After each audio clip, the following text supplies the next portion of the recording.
Buenas tardes, sean todos bienvenidos quienes hoy nos visitan.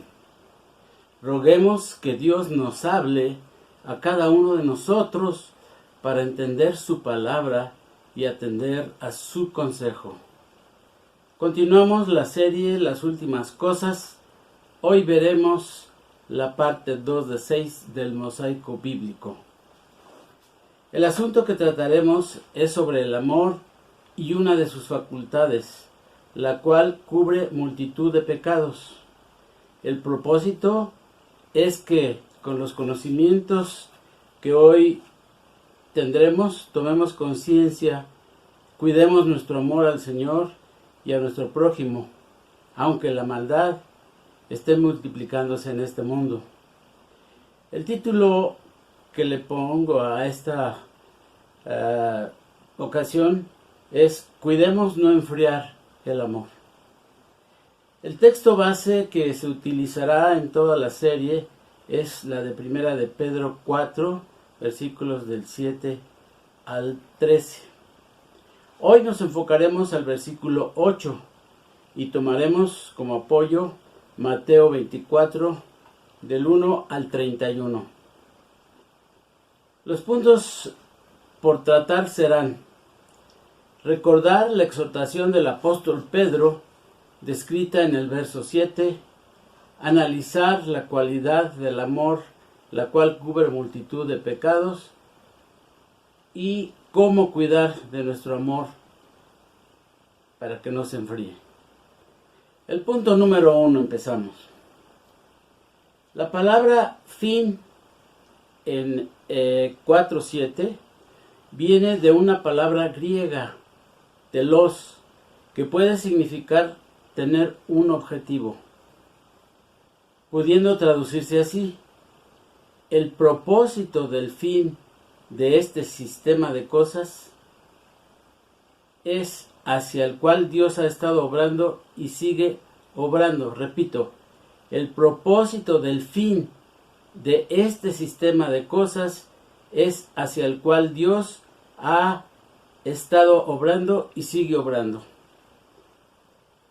De esta advertencia nacen una serie de exhortaciones. La llegada del fin urge a cada una de ellas. En vista del fin que viene de todas las cosas, no conviene perder el tiempo en cosas pueriles. Urge ser sobrios, tener mente sana y dominio propio. Urge estar velando en oración. Urge abstenerse de las distracciones de todo tipo que nos hacen hacer perder el enfoque en Cristo y su reino. También implica que como cristiano debemos estar mirando a nuestro alrededor, mirando cosas por las cuales orar, mirar que las falsas doctrinas puedan ser introducidas en nuestra vida e iglesia, mirar que el materialismo y carnalidad no nos invada, de mirar a los hermanos débiles y a los que se apartan, y entre otras cosas, también conocer las cosas que tendrán su fin en lo futuro. Con estas exhortaciones de urgencia en mente, sigamos adelante. Punto número 2.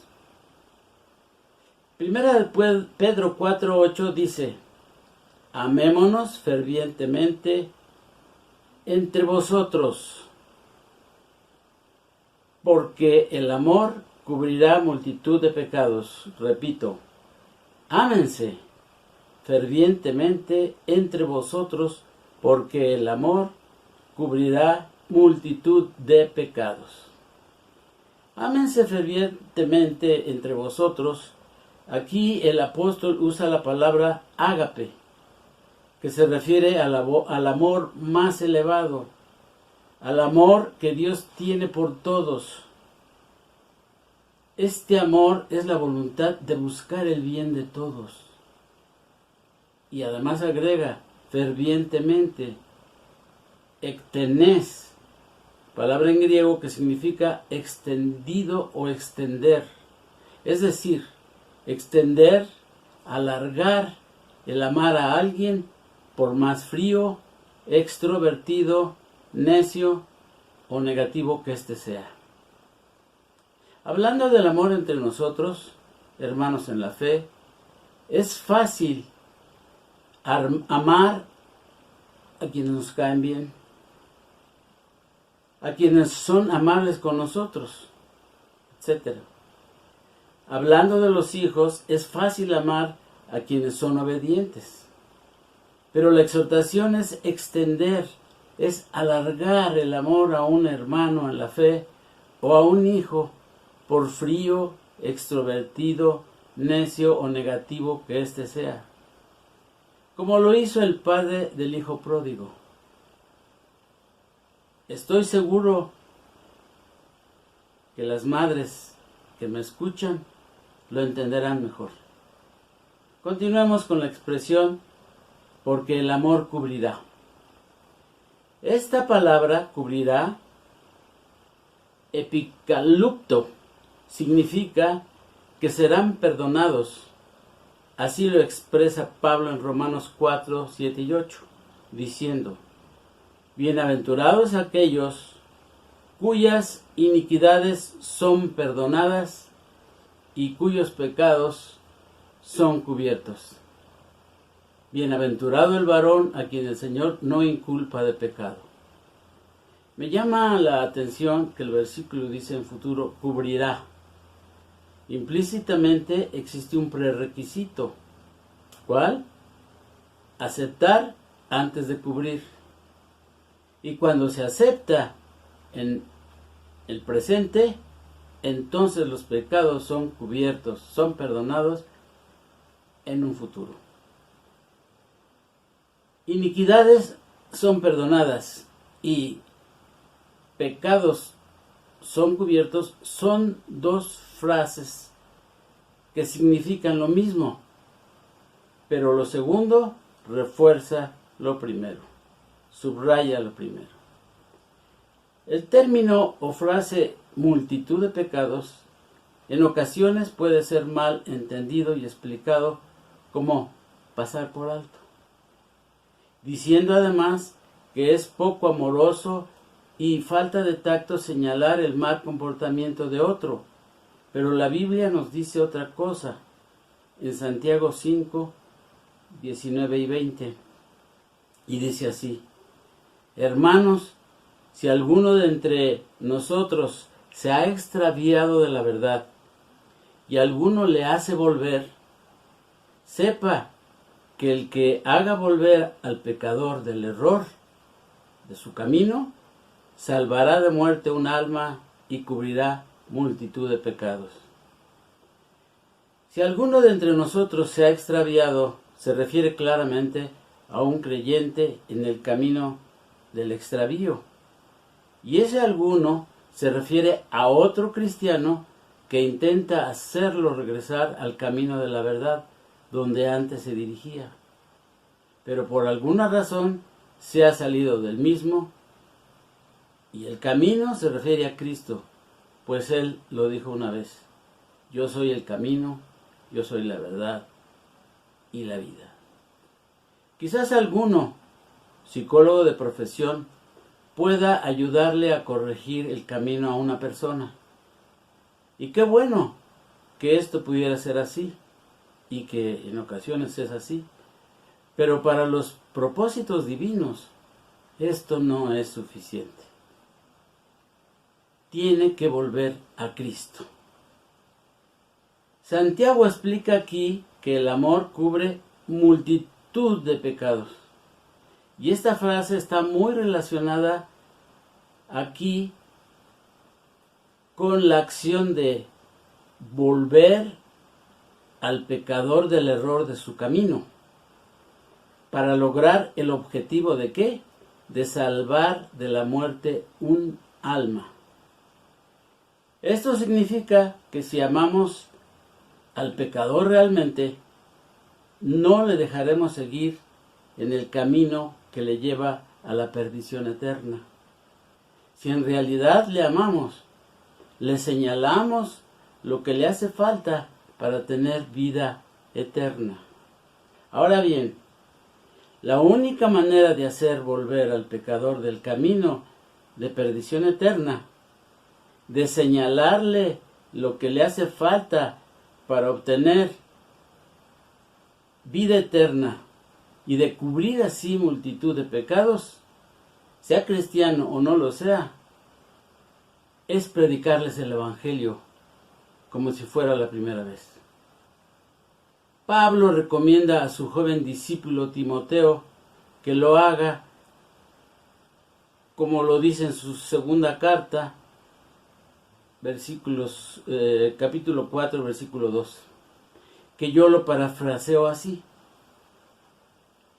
predícales la palabra, insísteles en hacerlo en el momento adecuado, y siempre que lo hagas, dales argumentos con autoridad bíblica para que crean y se arrepientan.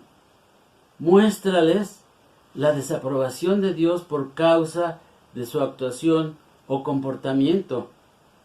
Dales razones, incluso si puedes, ruégales que cambie de actitud y de comportamiento. Pero hazlo con toda la paciencia que se necesite y no olvides hacerlo siempre basados en la sana doctrina de la Biblia. El Señor murió en la cruz para que todo aquel que en Él cree, que dice, no se pierda, mas tenga vida eterna, y para que no llegue al lago de azufre y fuego. Solo alguien da su vida por otro cuando le ama verdaderamente. Y tampoco nadie predica el Evangelio si realmente no ama a Dios ni a su prójimo. Otros lo harán por obligación, por motivación engañosa o por falsa motivación, por ignorancia de la palabra o para ganar una especie de votos o puntos para obtener cierto beneficio futuro. La salvación es por gracia y amor, no para ser adeptos, sino para ser discípulos de Jesús. Para terminar de aclarar este punto, quisiera ilustrar con un ejemplo la frase cubrirá multitud de pecados.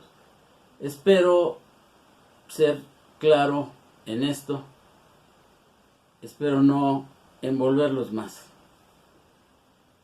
Personalmente, a mis 33 años, un día acepté como Señor y Salvador de mi vida a Jesucristo. Ahora tengo 76. En aquel día, por fe, mis pecados pasados, presentes y futuros, todos me fueron perdonados. Desde entonces, no solo son 43, sino 76 años que han sido cubiertos multitud de mis pecados, para lo que aún, es decir, para los que aún no han creído, se cubrirán multitud de pecados en el futuro. Cuando crean a Dios y acepten a Jesucristo como su Señor y Salvador y perseveren hasta el fin, para ellos y para mí, esto será realidad en la medida que cuidemos nuestra salvación con temor y temblor hasta el último día de nuestra existencia. Pasamos ahora al punto número 3. Cuidemos que nuestro amor no se enfríe. En el capítulo de Mateo 24, 1 al 31, Jesús relata a sus discípulos los hechos que se sucederán en un futuro. Hechos que resumiremos a continuación. Pero antes, quisiera dejar claro y que no olvidemos que detrás de estos hechos, tal vez hasta incomprensibles para algunos, está el amor infinito de Dios por su creación. Pero también está el Dios celoso y fuego consumidor. Sigamos adelante.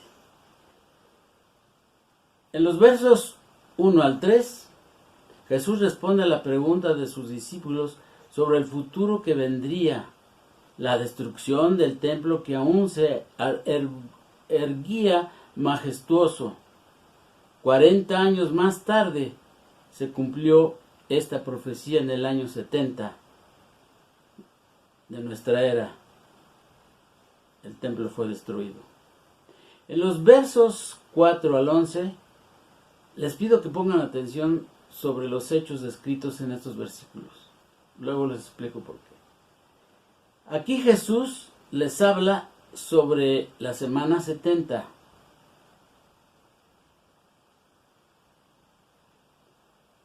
Y el fin de los tiempos, revelándoles que aparecerán muchos en su nombre para engañarles,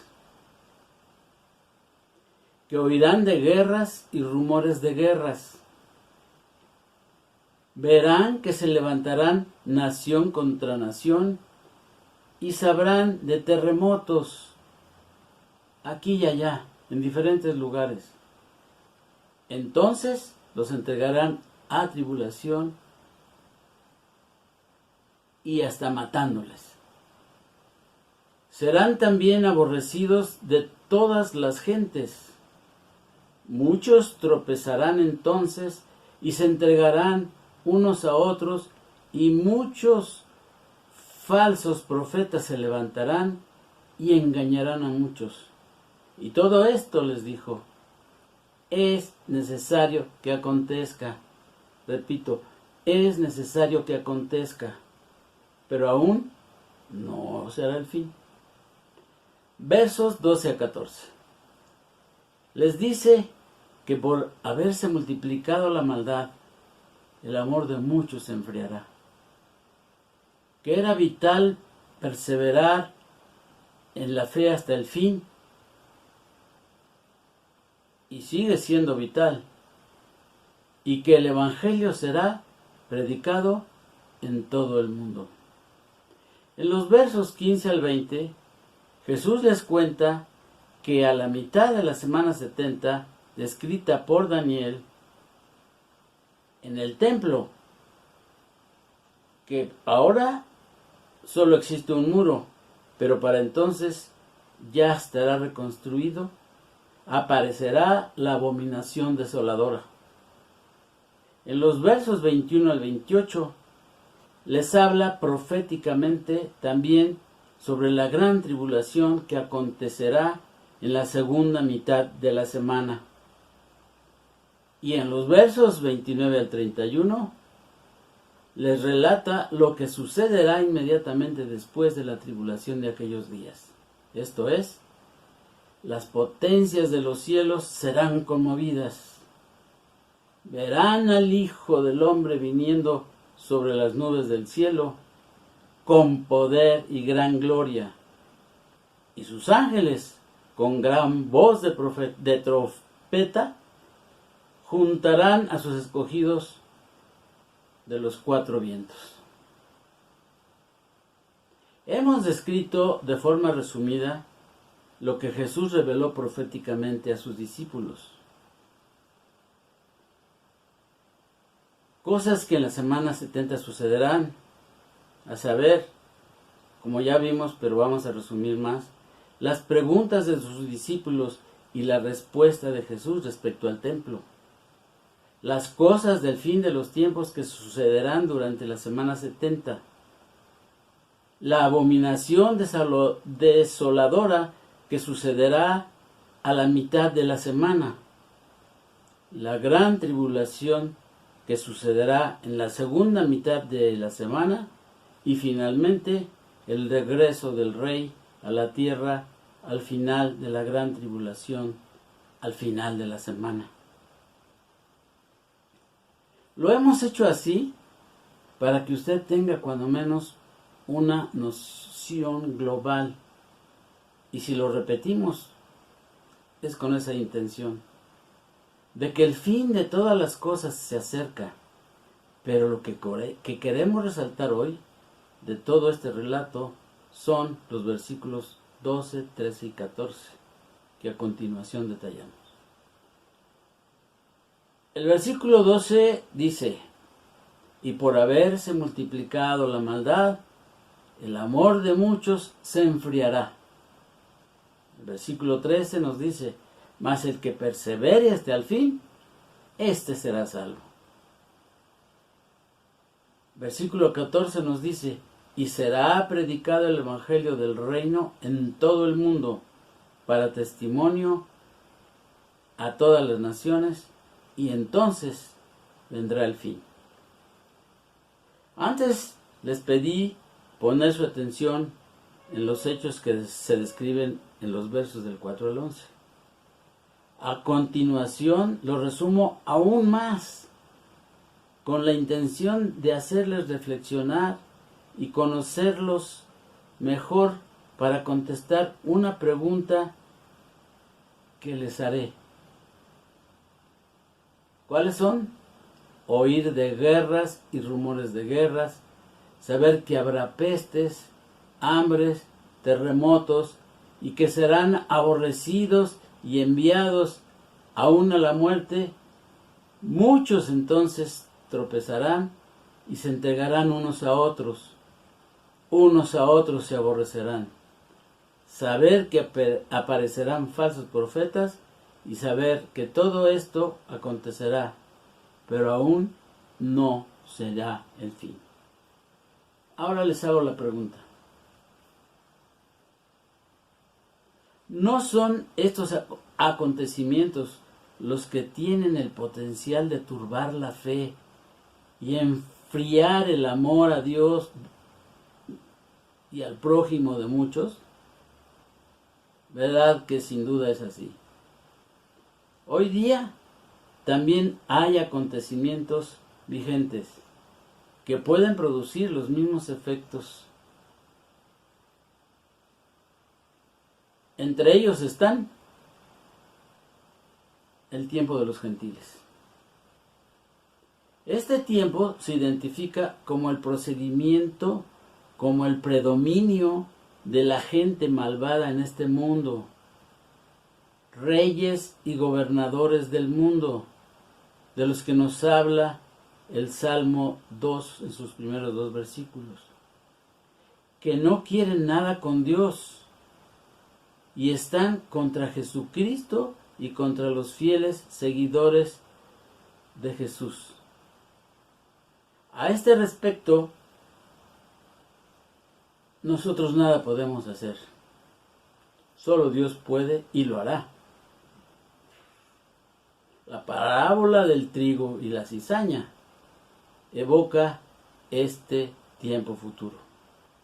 Otro acontecimiento es la apostasía de la iglesia. La apostasía hace referencia al rechazo, al abandono de lo que antes se creía. Abandono del cristianismo por parte de una persona anteriormente cristiana y que por influencia de falsos maestros se dejan engañar con herejías y falsas enseñanzas. Miren, personalmente conozco el caso de Chava. Él y yo conocimos casi al mismo tiempo el Evangelio. Después de algunos meses, Chava, compañero de trabajo, en la congregación donde asistíamos, se ganó la fama de ser un cristiano muy entusiasta. Pero un día que vino a México, un joven mentalista israelí con supuestos poderes mentales, se llamaba Uri Geller, no sé. Esos poderes mentales, con ellos, emblandecía y doblaba en segundos el metal de una cuchara. Usted lo veía que la cuchara estaba íntegra y solo dándole movimientos la cuchara iba cayendo poco a poquito. Se iba emblandeciendo y cayendo con su propio peso. Pero un día que vino este señor a México,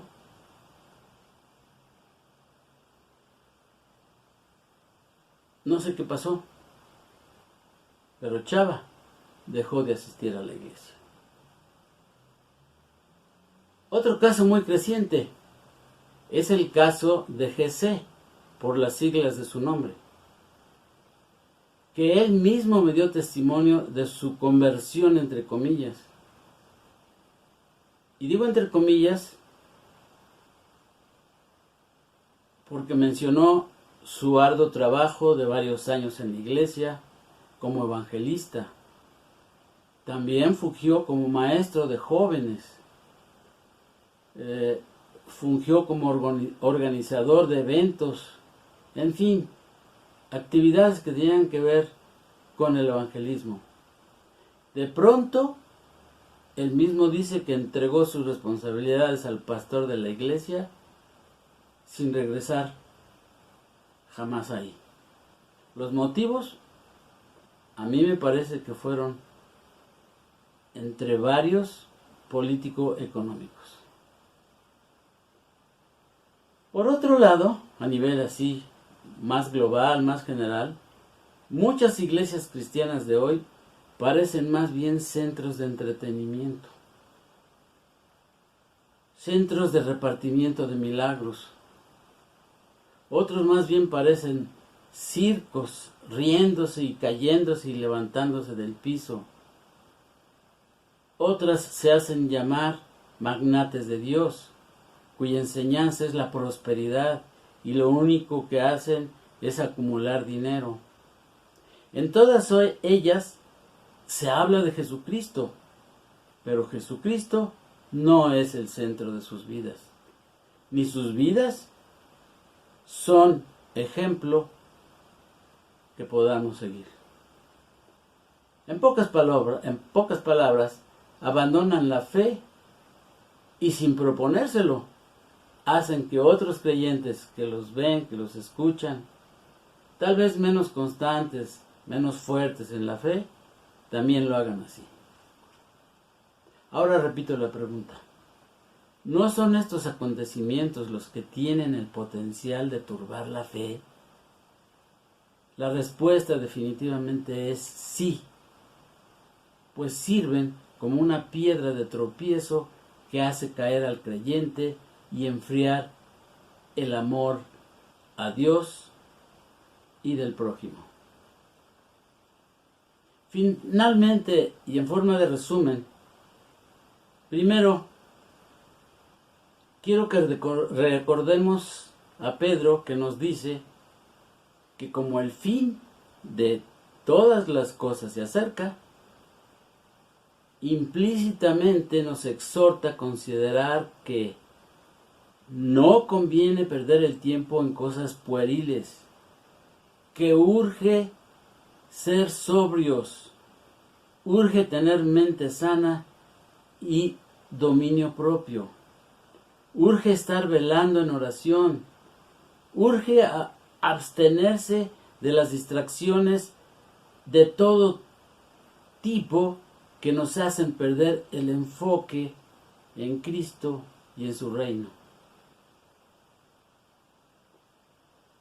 Segundo, recordemos también su exhortación de ámense fervientemente entre vosotros. Ámense como Dios ama a todos, con ese amor que busca el bien de todos. Y háganlo fervientemente, extendiéndolo incluso al más frío, extrovertido, necio, negativo que éste pueda ser. Y tercero y último, no permitamos que las catástrofes que se avecinan, ni la actitud malévola de los gentiles que no buscan a Dios y persiguen a los creyentes, ni la apostasía de la iglesia que tuerce la verdad y abandona al Señor, nos influyan al grado de dejar que el amor de Dios en nosotros pueda enfriarse. Pues bien, hermanos y amigos, nos vemos y oímos la próxima ocasión, si el Señor lo permite, Dios les bendiga grandemente en esta semana y siempre. Amén.